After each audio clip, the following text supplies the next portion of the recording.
Hello, hello. I'm here with two other soul men. We're about to delve into soul. This is SOS Cinema. I'm Nicholas Bisconti. I'm Stephen Dwyer.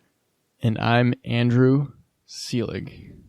Really? Is that your name? Yeah. Oh, damn, I didn't know that. It's been like nice and 7 slow. episodes, 6 episodes. I still don't know your name. Yeah, we're hired. We don't actually know each other. We're not actually friends. It's nice to meet you all. It's nice to meet you guys. I'm playing an actor, actually. Really? I'm not actually Andrew Seelig. 22? Is that you? Yeah, I'm Tina Fey. Oh, shit. Yeah. I see the resemblance, honestly. You look a lot like her. Have you guys seen Tina Fey I always knew playing Tina Sarah Fey wasn't Palin that on funny. SNL? What happened? What are you Have saying? you guys seen Tina Fey play Sarah Palin on SNL? I can see Russia from my Aren't house. they the same person? Pretty attractive lady. All right, Nick, let's get into this movie. All right. Quick sidebar. Quick sidebar. So, Soul, great movie, new Disney movie. Came out in 2020, I believe. That did. Quick one too. Andrew was just commenting on that as well. Yeah, I it was was- like an hour and a half, I think. Yeah, I was watching it, and I'm like, oh, I have 20 minutes left, and it just kind of ended. I was like, whoa. pretty Yeah, Yeah, fast. long ass credits. 20-minute credits. But you know what? That's just 20 minutes of free jazz. True. Shouldn't say free. You have to pay $10 a month for Disney Plus. I think they were so long because they showed Unless the you We get the don't subscription thank you, from Matt someone. Riccardi. Shout out Ooh. Matt. Shout out Matt. Yeah. Shout out Matt. Disney, if you're hearing this, we pay for it totally on our own. Don't worry. Absolutely. Yeah. So, another thing about this movie, I do believe, and I didn't do any of the research to back this up, but I do believe that this is the first Pixar film with a black lead. Interesting. That's really good. I So- did not know until the final credit scene that it was Jamie Foxx the entire time as Joe. That I was- didn't know- Same. It was Jamie I, Foxx. I thought it was like a more obscure guy. I did not know it was Jamie I was like, Foxx. whoa, it was crazy. Wow. Yeah, so you never know, since we're ripping a little into Disney, you never know when they're just kind of doing this to look the best, but at the same time, it's a great step forward. Pixar movies, since like Inside Out, they've really been coming out and being more like realistic. Inclusive. And this, well, not even that, but just realistic, where it's like stuff that there's the fantasy element, obviously, but like the life part of it is like shit that could actually like really be happening. And like this is just a very good. It's like, not to make it about race, but it's a black story. Yeah. It's a man living in New York, working at like a underfunded public school. I think it just said MS-70. And like, jazz, Right. invented by black people, along with basically every other popular genre of music. Now, obviously, the movie doesn't really show the harsher realities of being black in New York City, but this is a Disney film. It's pretty deep, but it's mainly made for children, They're not gonna put like a police brutality scene in it. Yeah, definitely making good strides. Yeah, it's great to get more representation and diversity in like children's films. For sure. Also, shout out Jamie Foxx for leading the Heat to the finals last year. Props. He can do it all. Play basketball and act and sing a little bit. What player is Jamie Foxx on the Miami Heat? Jimmy Butler. They looks exactly the same. They do kind of look similar. You I will say that, and their faces do kind of look similar. Same people. Once you get past the hair, Yeah, exactly. because Jimmy And I will Butler's say got the too, tall-ass to your hair. point, Steve. This one was like not only very real, but very dark, kind of to start. Obviously, as we get into it, Yeah. but yeah, it kind of starts off like right away with some like dark tones, where he what? dies right away. Oh yeah, And, Yeah, I was watching. I And was I not was like, expecting that. I was like, wow, this guy's like really not. They're very being like creative with how he's avoiding traffic. I'm like, oh, he's very careless. Right. Kind of a bad message for children. And then he actually did die. I'm like, oh, kind of a good message for children to be careful crossing the street. Right. I was also interested too because you don't really see like Pixar or Disney making like kind of like how.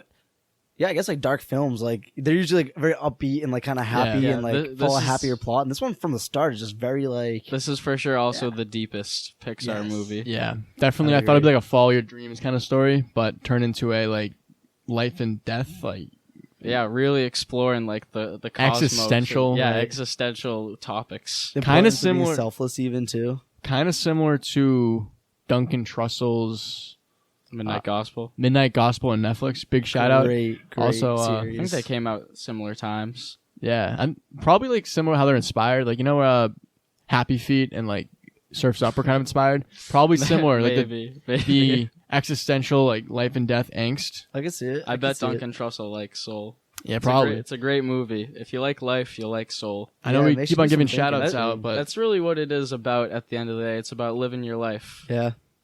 And like living not for monetary reasons, I guess you could say, or like what your passion, or maybe just the idea that what your passion you might think from like at the start not necessarily always is what it is, you know? And you can find deeper fulfillment and enjoyment from helping others rather than bettering yourself. Also, like, it's not about like the end goal. Right. So you kind of have to enjoy the whole process. Yeah. And he thought that when he got his time on stage, everything would like come together and his like life would be complete. But then he realized like, oh my God, life is like everything is life. And that another reason why it's so realistic. It's like life is about those little moments, struggles. Like you think it's gonna be that big break or getting that new job or whatever it is, that hit of dopamine. But it's really about just like you're sitting on the sidewalk and you watch a leaf fall to the ground and it's like, oh shit, like I'm alive. Right. Yeah. Honestly, I feel like, yeah, to your point, when we get to those points often in our lives, we're like, this is what's going to make me happy. And you get there and you do it. Rarely does. It really does it, exactly. Yeah, you get there and you're like, oh, this is it.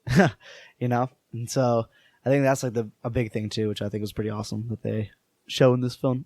Also, when time gets like hard, don't just appreciate the moment and don't be like, you're like, what your issue is not as big of a deal as you think it is. Like life just kind of goes on. Right. And even if you struggle, those moments are still valuable to your life. Like it's not just being successful is important. Everything is important. Right. Yeah. It all works together. So, like we said, this movie came out in 2020. I want to hear your guys' or takes or whatever you want to call it. When did you guys first watch this movie and like what did you think when you first saw it? I finished it like an hour ago. Really? Yeah. You hadn't seen it before? No. Well, what were your thoughts? I thought it was like really deep. We'll get further into it, but you know. Yeah, I thought it really opened up a lot of questions about what life is and just how you should live your life. And definitely a feel-good movie, I thought. I agree. I watched it for the first time, I think, down at school when it first came out. Yeah. I was just kind of browsing through the apps I had, and I was like, oh, they got a new Disney movie. Let me check it out, see what it's about. Okay. Honestly, I won't lie. The first time watching it, when he dies, like when he falls down the manhole, or doesn't die, I guess. He gets sent to the hospital there. I was kind of like thrown off, and I was like, what? Like this movie's taking this turn? It does very quickly, throws you for the loop. Yeah, and I kind of thought the movie was going to be solely about like jazz. Soul. No pun intended. But like about jazz and kind of like this up and coming musician, and like when they just changed paths of where the movie was going, I was kind of thrown off. But yeah, after getting through the movie and watching it in its completion, I think it's really great. I thought it was a really great movie for sure. Yeah, I saw it around the same time, probably like when it came out, and like I've said before, where I have like a group of movies that I'll just like watch and rewatch. Like if I'm playing video games, I'm just gonna throw one of these on. That quickly entered the rotation. I watched the movie like I want to say 4 times in the first week. Damn. When I saw so you really liked it. Yeah, no, I enjoyed it quite a bit off the bat. You know, when 22 was in Joe's body, they kind of missed an opportunity. Like he should have been like shitting his pants and like pissing himself because like he couldn't control himself. I thought that was gonna happen. She would have absolutely no idea how to contron bodily functions. Like, Joe, why are you shitting yourself? Shouldn't have. You're right. At the barbershop, like, yeah, like life's pretty crazy, man. I missed opportunity to make this whole movie a big comedy. I thought. Yeah, for sure. Could have definitely taken it that route. Also, could have been a horror film possessing someone's soul. True. I mean, honestly, it kind of makes me think, where's difference. Disney going with their animation in the future? Because it now shows that it's no longer, they're not really animating just for kids anymore, I think. Because this is definitely one of those movies that's not really like for like a really young audience. Yeah, I feel no, that's like kids aren't going to get it, but they'll still have fun watching it. Right. But like, you know, the adults watching it like, damn. Yeah, but I could honestly see Disney taking and transforming the animation world of movies and kind of kind of like turning into like kind of like what anime is a little bit, where like anime is more like serious cartoons than like American cartoons. I could see like Disney making like serious animations, and like making like big animations that don't necessarily have to be for kids anymore, which would be pretty interesting. That would be it doesn't mean they have to be like gore and like fighting, but like could be just like deeper topics like this one. We should watch Saw. Like cartoon Marvel movies. You gotta watch Saw. I heard gore. We gotta watch Saw. Could definitely. Very random, but I want to watch Saw. Also, like with the animation, the animation in this movie was just sick. It was. Like it's so the stuff like when you get the Great Before and the Great Beyond, like that's the concept that they had to create, like Jerry. Yeah. Jerry is insane. Like I watched that and my brain is just like, what, like how'd you do that? How could you like imagine that? Right. And I forget what he says exactly, but when he like introduces himself, or because like Jerry is just everyone. Right. Jerry's like, oh, I'm like this being that you can't even understand, so I just appear in this form for your feeble human brain to comprehend. Yeah, and I honestly thought too, for like the animation quality as well. Obviously, like it doesn't look real necessarily, but it does look like very realistic. You know what I mean? It's so cool. It's interesting when Terry's sneaking in the real world. Yep. And he's like going along like the wires and like slinking around. No, yeah, they did a phenomenal job animation wise. I think honestly overall, just a really great movie. But that was something I feel like I'd never seen anything like that before. What was the university thing? The bright area that was kind of like heaven, not heaven. The Great Beyond? It was the Great Before, but they rebranded as the U Seminar. Yeah, the U Seminar. I think the whole death thing he went on, Joe, kind of similar to how DMT is described, I thought. Okay. Where like he's seeing these interdimensional aliens that you can't comprehend, so they turn themselves into something that you can comprehend, which is Jerry and Terry. Yes, and all the souls. Well, your brain does release DMT when you die. And this is probably similar, a near-death experience and changes life. Probably saw people probably experience stuff similar to this kind of stuff. Maybe not this to extent. Which raises the question, why was this like the first time it had ever happened to all these people at the like all the beings at the U Seminar? And Terry's like, this has never happened before. Like you're telling me there haven't been millions of people who almost died and were like, wait a second, like I'm not quite ready yet. Like a lot of people die and then come back. That is bizarre. That's true. The way I saw that when I watched it. Yeah. Okay, we like we delved into the reality of St. Elmo's Fire and the characters. That's true. And Kirby following a woman to a ski cabin. Yeah, we could. Like, no, that's not real. I watched it and when I first thought, I'm like, wow, wow, this is so deep. Like everyone is going through their life and like they just kind of don't care. They're kind of sleepwalking through life and they go to death. And wow, and Joe is he's living, like he wants to live. And then it's probably just a cartoon. They had to have a plot somehow. So I don't think the first reaction when I watched it was right.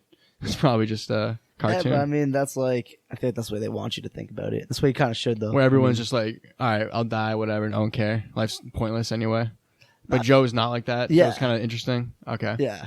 I feel like they were trying to like have you delve into that world and be like immersed into the cartoon world as if it was real. Another thing that brought me out of that and made me question if it was just like the corporate trying to look good or if they were actually like trying to spread a good point is when Terry comes into the real world to find Joe, and he instead ensnares like Joe's friend, that other kid.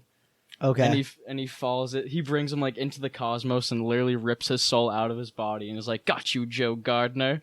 And then he's like, "Oh, you're not Joe Gardner." And then he puts him back, and the guy's like traumatized. And then he had got a bag of chips. He had just gotten out of the bodega. Yeah. And Terry like squirms into the bag of chips and is like, "Really, you should stop eating those processed foods. They're gonna kill you." That was kind of fat shaming, I thought. A little offensive, I thought. Yeah, I think I'm gonna sue Disney.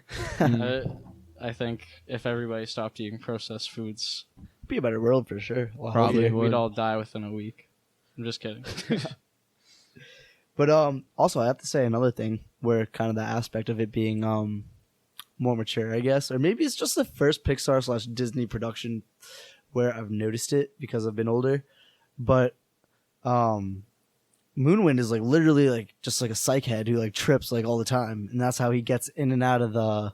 Nah, I think he's off the drugs now. He just spins his sign. You think?